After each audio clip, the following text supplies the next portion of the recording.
Réveille-toi, jette un rayon sur le monde. Derrière les portes, un monde qui guette en silence. Ouvre tes yeux, que le sourire les inonde. Bonjour le monde, bonjour la ronde. De place en place, allons chantant. Les histoires des peuples et des temps. Bonjour le monde, bonjour la ronde. De place en place, nous allons chantant. Les histoires des peuples et des temps. Janvier s'achève, c'est un grand jour qui se lève. Regarde, soleil, l'azur en plein ciel. Bonjour le monde, bonjour la ronde. Chantons la foire, mais chantons plus fort. Pour les hommes du bois dans les forts.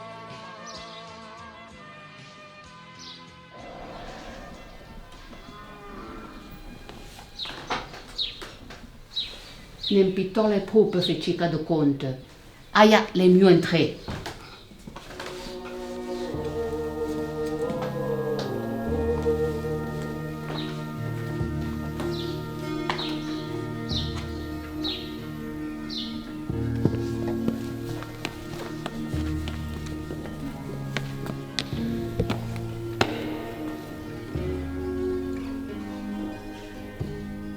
No sen.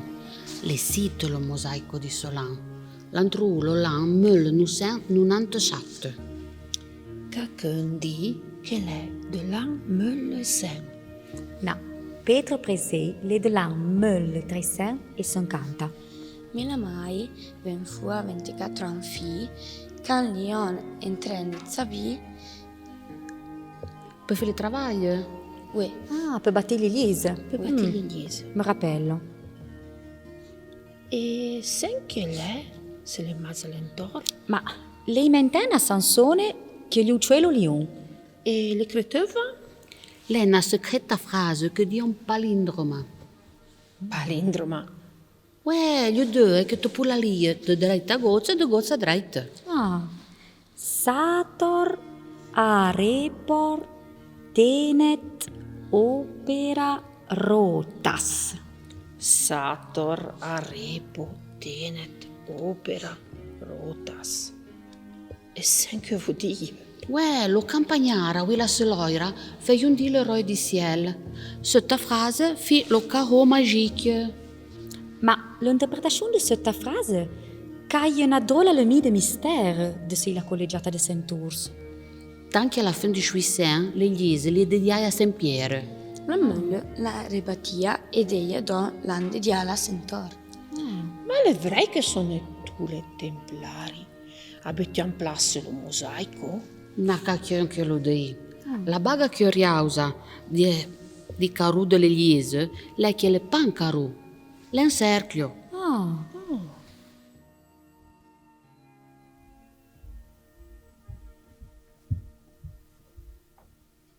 Nel 680 un certo Tommaso Morana fondò presso Rieti l'abbazia di Farfa, che divenne uno dei centri politici e culturali più importanti del Medioevo. Questa sera vi racconteremo la storia di un santo vissuto in quegli anni, tre monti che separano la penisola italica da Tarantasia Vallese. Il suo nome è Orso. Ogni giorno egli teneva fede ai doveri del suo ministero, nella chiesa consacrata al Beatissimo Pietro. Fuori le mura della città chiamata Osta, già conosciuta come Augusta Pretoria. Un anno vi fu in questa città una terribile inondazione. Le acque del Bitier invasero campagne, pascoli, vigne e padre Orso disse: Signore, ordina a questo fiume di rientrare nel suo letto. E in quel momento le acque si ritirarono ed è come se l'alluvione non ci fosse mai stata. Ha costruito un ospedale per i malati e un ricovero per gli infermi. Nutriva i poveri, visitava i malati e tendeva la mano agli oppressi. Sant'Orso, sacerdote di Dio, negli ultimi giorni di gennaio regalava gli zoccoli alla povera gente, a coloro che non avevano nulla, se non pezze per proteggersi i piedi.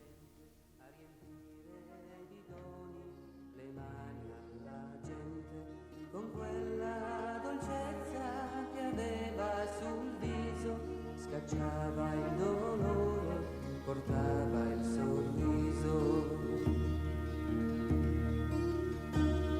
La povera gente è un po' come il mare, l'inverno non riesce a farlo gelare, gli basta vedere un raggio di sole e quasi di colpo ritorna a brillare.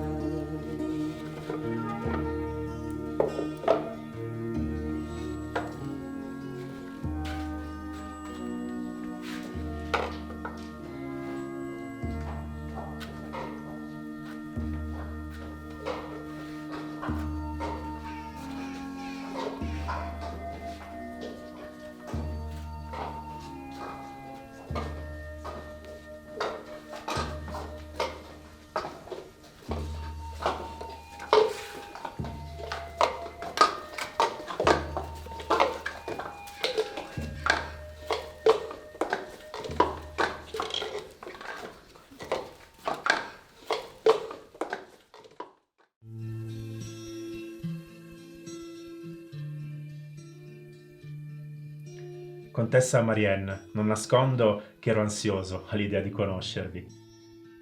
Io sapevo della vostra visita. Il conte Ibleto mi ha parlato spesso di voi e devo dire che l'amore che lui prova nei vostri confronti è pari alla vostra squisita gentilezza.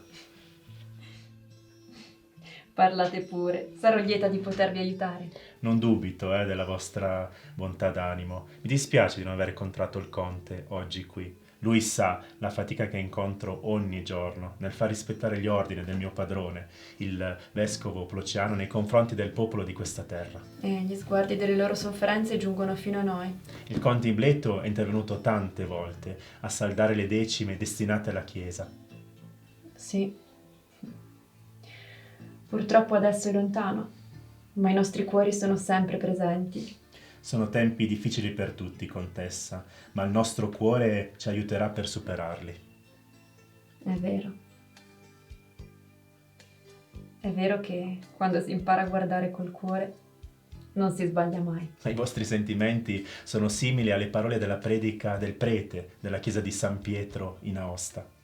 Siamo molto legati a Padre Orso e non vi preoccupate. Andrò da lui, gli parlerò e sono certa che intercederà per voi.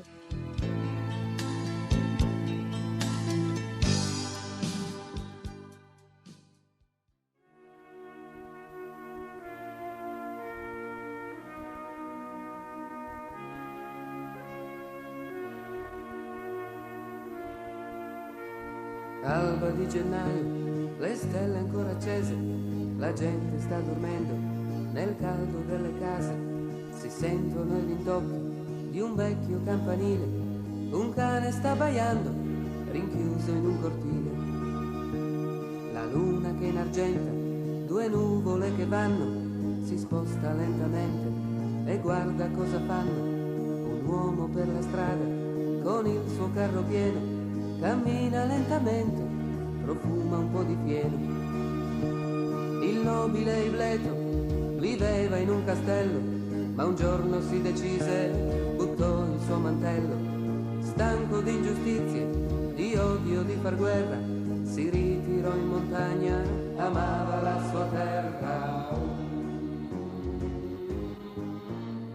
Il nobile Ibleto non vive di rimpianti, le spighe del suo grano conoscono i suoi canti, e quando qualche sera... Viveva in quel tempo, nella stessa città di Aosta, un vescovo di nome Plociano, che sotto le spoglie di agnello nascondeva non un pastore di anime, ma un uomo rapace, un tiranno crudele.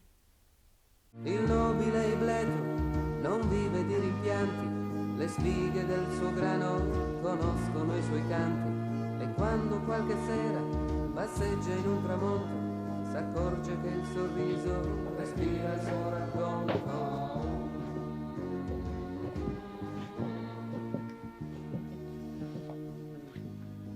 Madonna, siete sicura di voler andare dal vescovo senza il vostro consorte Ibleto? I nostri contadini sono stremati. Non sanno più come sfamare le loro famiglie. Il conte tornerà solamente in primavera. Tocca a me proteggere i nostri sudditi e aiutarli contro la fame e il freddo dell'inverno. Allora fate molta attenzione, mia signora. Si sentono dire cose non belle sul suo conto.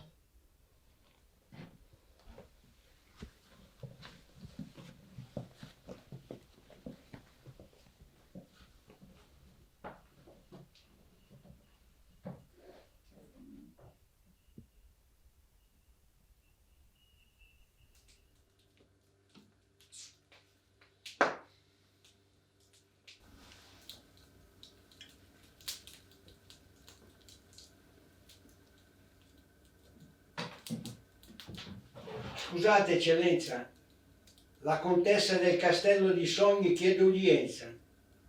Che sia la benvenuta.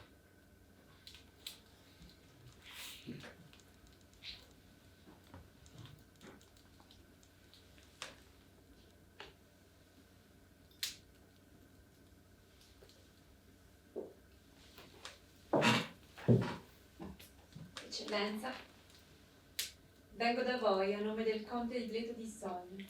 Non occorre che andate oltre. So chi siete. Il vostro consorte può dirsi fortunato. Quando un uomo posa gli occhi sulle vostre grazie, donna Marianne, non vi dimentica facilmente.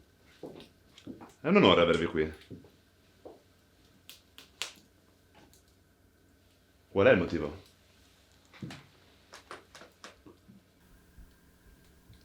Da quando il mio sposo, il conte di Sogni, è lontano, nella contea avvengono fatti inumani e ingiusti. I nostri contadini sono spesso minacciati e picchiati, perché le loro decime non assolvono le richieste sempre più avide di guardie senza cuore. E come pensate che io possa aiutarvi? Non certo mettendomi contro le leggi che governano questi nostri territori. Ma alcuni casolari sono stati bruciati. Il poco grano che serviva a sfamare vecchi e bambini è stato portato via. A chi appartengono le terre che i vostri contadini lavorano? Alla Chiesa. Non accuserete certo la Chiesa di avere poca attenzione per chi soffre. No, certo, è per questo che sono venuta da voi. Non si può restare indifferenti davanti al pianto di bambini affamati. Se ci fosse Ibleto... Nobile Ibleto! È troppo facile avere cuore nobile trattenendo parti delle decime che i vostri contadini devono alla nostra Chiesa. Ma non preoccupatevi, donna Marianne. Non penserete certo che la Chiesa metta davanti alla bontà il proprio interesse. No. Sono venuta da voi col cuore pieno di speranza. Ma ora ho capito. No, non turbate la dolcezza del vostro viso con cattivi pensieri. Tornerò da voi quando il conte sarà tornato dalla sua missione di pace.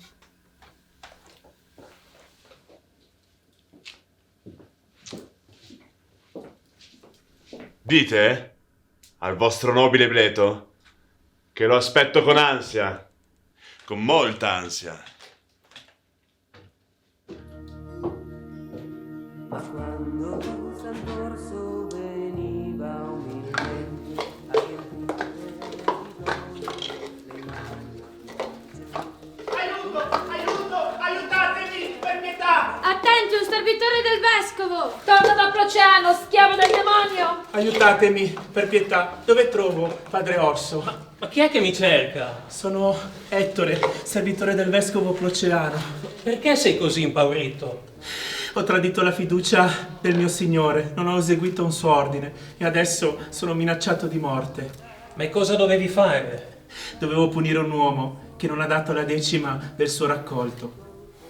E qual è la punizione che dovevi infliggere? Dovevo distruggere il suo raccolto e parte del suo piccolo gregge. Il Signore ha guidato il tuo cuore. Su, chiederò il perdono del vescovo. Ma vi ascolterà? Dovrà farlo. Su, adesso vieni, ti medicheremo e ti daremo un po' di zuppa calda.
Eccellenza, padre Orso, il sacerdote della chiesa di San Pietro, chiede udienza. Lo ascolteremo, perché riconosce autorità in noi.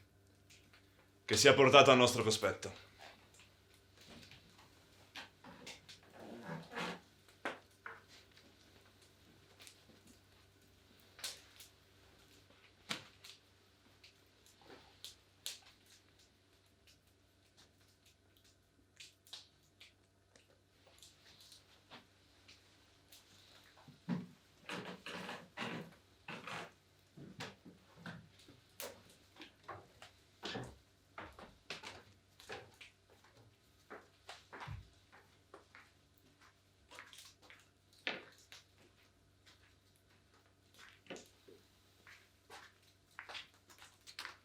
L'umile sacerdote che è ai vostri piedi vi chiede perdono per il vostro servitore Ettore.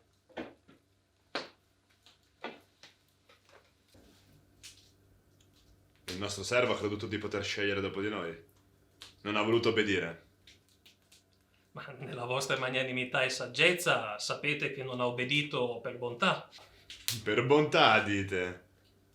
Cosa succederebbe alla nostra Chiesa se permettessimo a tutti di appropriarsi per bontà dei nostri beni? Ma nostro Signore... L'eco dei vostri miracoli è giunto fino a noi per bocca dei vostri devoti. Ma se oggi vi è permesso di costruire ospizi, ospedali, visitare i malati, dare conforto a vedove e orfani, lo dovete alle possibilità che vi offre la nostra Chiesa. Ma il nostro pensiero... Proteggete dunque il vostro pensiero, affinché il demonio non possa prendere nell'atroce dominio e possa nuocerci. Dubitate pure di me, ma mai del Signore. Egli ha detto, beati gli ultimi e beati i poveri perché di loro sarà il regno dei cieli. Lo so. Lui vi sta cercando, ma voi dovrete riconoscerlo. È molto più facile distribuire i vostri zoccoli che far rispettare una legge che per volontà divina la Chiesa mi chiede di rispettare. Io, padre Orso, soldato di Dio, in nome di Cristo vi chiedo ancora una volta perdono per il vostro servitore. So di voi, conosco il grande valore del vostro ministero. Perdonerò il vostro servitore. Tornate con fiducia alla vostra bella chiesa di Sant'Orso. Il vostro servo sarà perdonato. Grazie.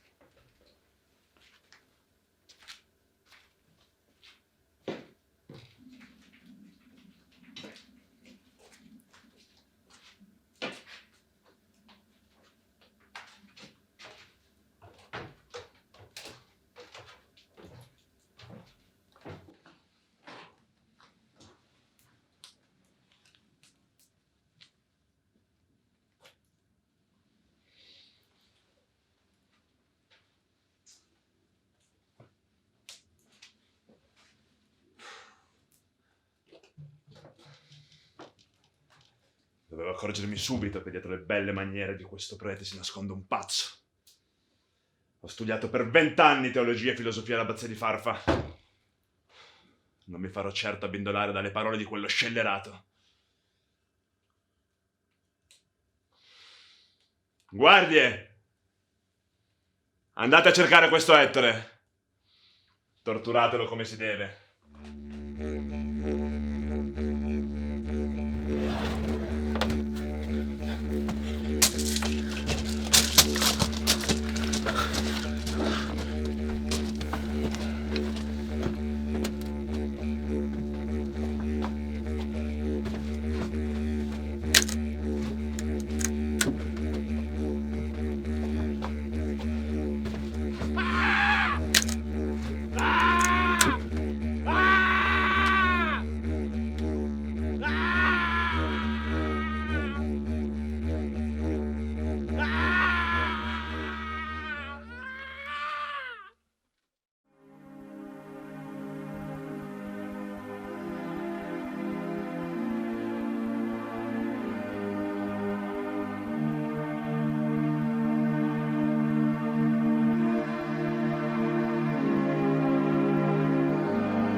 Avevo ascoltato con gioia la promessa di perdono del vescovo, ma vi stimo troppo per mettere in dubbio i vostri pensieri. Potrei mai dire cose non vere. Sono state le guardie di Bloceano a gettare il corpo senza vita del povero Ettore sotto le mura del mio castello. Nessuno può essere tanto crudele da ridurre un uomo in quello stato pietoso.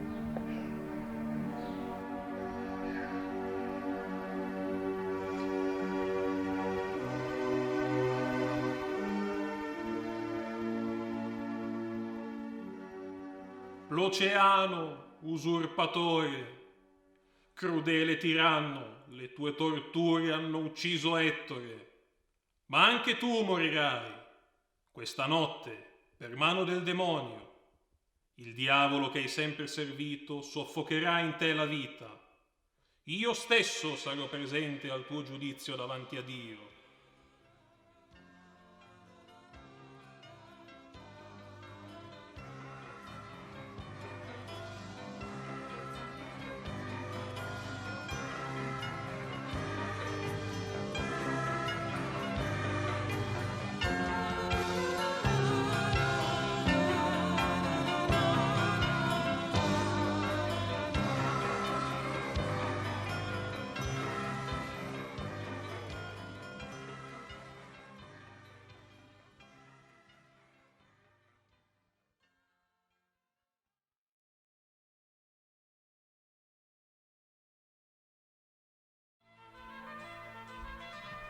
Il messaggero del conte, Aimé IV di Savoia.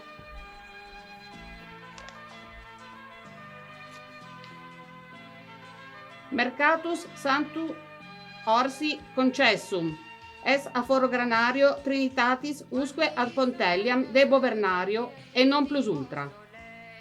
Tanque ai passaggio Bouvernier et pas autre. Lauzo les loderies de janvier.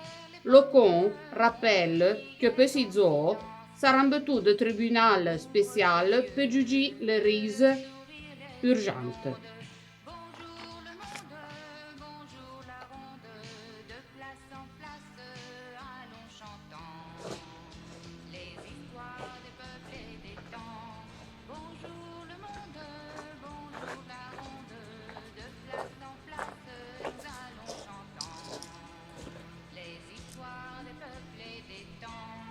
Eccola laggiù, Aosta, illuminata dalla luce del mattino. Tutte le volte che torno qui mi fermo a guardarla. Aspetta gli artigiani e gli scultori del legno. Li aspetta come dei figli che tornano a casa. Aspetta la sua fiera. Da più di 1000 anni percorrono questa strada e per altri 1000 e altri 1000 la rifaranno.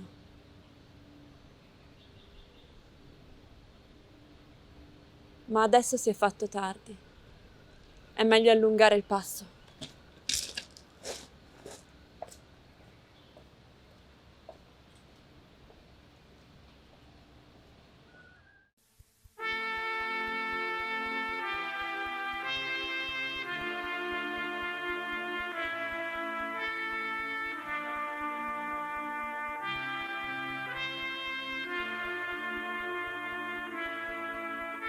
Une aube de janvier sur un ciel étoilé, tout est silence encore, tout dehors dans les foyers.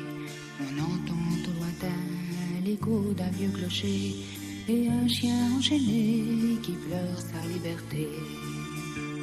La lune a saupoudré de nuages d'argent, se poussant lentement, les regarde danser. Là sur la route un homme, sa charrette à la main, le foin dans ses cheveux embaume le matin. Iblé tout noble hébreu vivait dans un château, mais un jour là de tout il jeta son manteau. Fatigué de la guerre, de haine et d'injustice, sa terre au fond du cœur, il s'en alla là-haut, là-haut. Oh, oh, oh. Iblé tout noble hébreu ne vit pas du passé, Les épis de son blé le voient souvent chanter. Et lorsque vient le soir, il va vers le couchant, un sourire accroché au fil de ses pensées d'antan. Une aube de janvier, Ibleto allume un feu. Les portes prétoriennes revivent peu à peu. Du fond de la vallée viennent les artisans, la haute sur le dos et les sabots ballants. La foire millénaire est enfin revenue, les grolles et les échelles s'amassent par les rues. Le soleil qui se lève lui réchauffe le cœur, car la foire est pour lui l'image du bonheur. Ibleto, noble hébreu, vivait dans un château, mais un jour, là de tout, il jeta son manteau. Fatigué de la guerre, de haine et d'injustice, sa terre au fond du cœur, il s'en alla là-haut, là-haut. Ibleto, noble hébreu, ne vit pas du passé. Les épis de son blé le voient souvent chanter. Et lorsque vient le soir, il va vers le couchant, un sourire accroché au fil de ses pensées d'antan.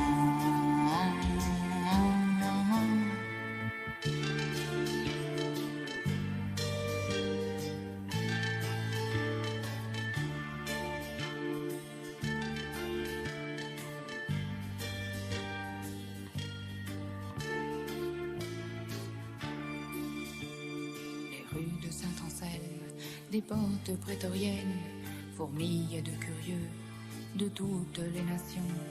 Dans cette tradition, Ibleto désormais, c'est qu'il vit un instant qui ne mourra jamais. Ibleto, noble hébreu, vivait dans un château, mais un jour, là de tout, il jeta son manteau.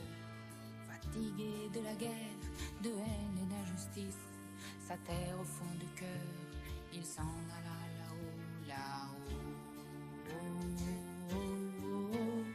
Ibleto, noble hébreu, ne vit pas du passé. Les épis de son blé le voient souvent chanter. Et lorsque vient le soir, il va vers le couchant, un sourire accroché